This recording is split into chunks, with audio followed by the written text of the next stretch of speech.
Hello दोस्तों, आप सभी का मेरे ट्विस्ट हंक चैनल में स्वागत है।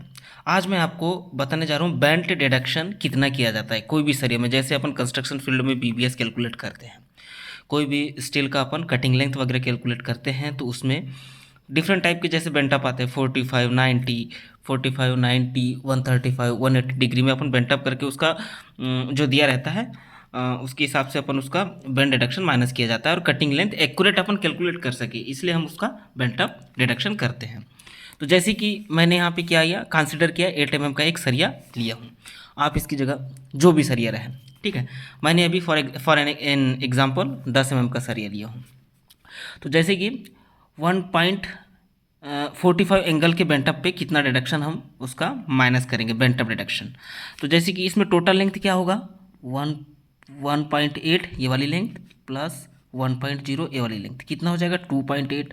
इसमें अपन बैंड डिडक्शन की 2.8, तो ये ठीक है, हमने ये कटिंग लेंथ नहीं होगा। इसमें हम बैंड डिडक्शन माइनस करेंगे। क्यों करेंगे? क्योंकि जब भी हम कोई स्टील को बेंटअप करेंगे, तो उसकी लेंथ जो होगी बढ़ेगी। तो इसके कहने का मतलब ये है कि कितनी बढ़ेगी, 45 एंगल में 1 × d, 1 × d it means diameter का एक गुना, मतलब 10 mm का एक गुना, मतलब 10 mm स्टील की जो लेंथ है वो बढ़ेगी। तो 10 mm क्या करेंगे अपन, 2.8 में माइनस कर देंगे। तो एक्यूरेट कटिंग लेंथ क्या आ जाएगी, 2.8 माइनस 0.010। तो जो भी आएगा ये हमारा कटिंग लेंथ होगा। ठीक उसी प्रकार 90 डिग्री में कैसा करेंगे, 90 डिग्री में length 1.8 plus 1 is equal to कितना, 2.8।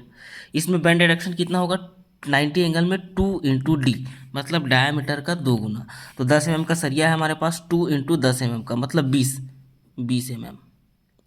तो 2.8 में एक्यूरेट कटिंग लेंथ क्या आ जाएगी, 2.8 माइनस 0.020। तो ये हो जाएगी हमारी एक्यूरेट कटिंग लेंथ।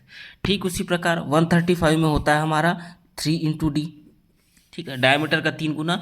जो भी अपन ने लेंथ ऐड किए उसमें डायमीटर का 3 गुना अपन उसमें डिडक्शन कर देंगे। मतलब कहने का मतलब ये है कि 135 और 90 या 45 में जैसे अब बेंट अप करेंगे, 45 में यदि किसी सरिया को मोड़ा जा रहा है तो उसकी लंबाई उसके डायमीटर का 1 गुना बढ़ रही है।